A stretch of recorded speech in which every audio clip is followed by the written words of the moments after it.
Hi guys, former Senate President and PDP supporter BuKola Saraki has come out to say that Labour Party is not going to win the presidential seat come February 2023 because Labour Party don't have anyone in the parliament that will enable his presidential seat to work out. He urged the Nigerians to come back and support PDP to win the election. Guys, let's not forget that APC and PDP are the one that kept this country in a bad situation. Watch the video and share your thoughts with us. First of all, let's take the indices one by one, because I want to stay on issues and move away on sentiments. When you talk about the other parties, with great respect to them, to the individuals, particularly Peter. But again, don't forget that what we run in Nigeria, we run a presidential system. When you go to that ballot box on the day of election, you're voting for party.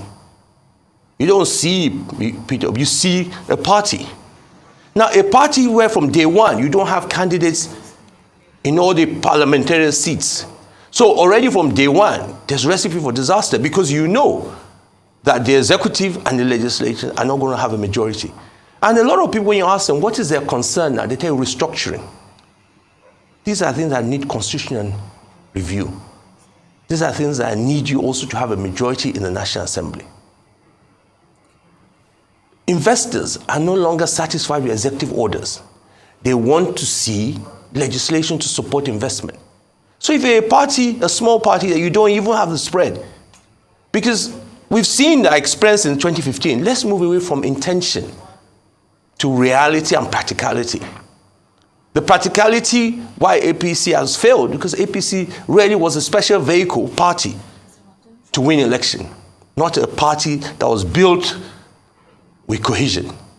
And so a small party does not have the spread across the country, even if it has a president and doesn't have parliament, from day one, we're not going to see what Nigerians want to see. The laws that will change the constitution, the laws that will restructure and make the country more efficient. Now that takes me back again to Atiku Abubakar. In Atiku Abubakar, you have a candidate that is ready from day one to run. And you say, what do I mean by that? The experience he has is even at a federal level, not subnational. All the other two candidates, with respect to them, have been at best governors at subnational level. I've been a governor as well. But I will tell you from my experience as governor was 8 years, and my experience as president of the Senate, presiding over Nigerians from different parts of the country, different languages, different religion, different culture, is totally different. That experience, you don't gain as subnational because you're a governor. Because when you're a governor, it is not multi-ethnicity. Okay. And the second thing is, with regards to structure, the presidential candidate of the APC, Asiwaju Bola Ahmed Tinubu, had spoken to structure as well, saying that, you vote a party with structure, but Mr. Peter Obi, whom you referred to, said that it's the structure we're trying to do away with. We're trying to do away with the structure of entitlement, impunity. I mean, aside the political structure he was referring to, I know you're talking about numbers and being able to have his people in the house so that you can pass laws. But he's also saying that it is an opportunity for Nigerians to do away with the old and come in with the new. I'd like to take you... Can I start? Yes, you can do away with coming with the new, but it has to be comprehensive. In France, when Macron came in, he was not part of the structure. But the movement there was not just on the executive. The country voted for even parliamentary candidates of that party. I'm not saying that there's anything wrong in that. What I'm saying from what you've seen, the party itself started, April, May?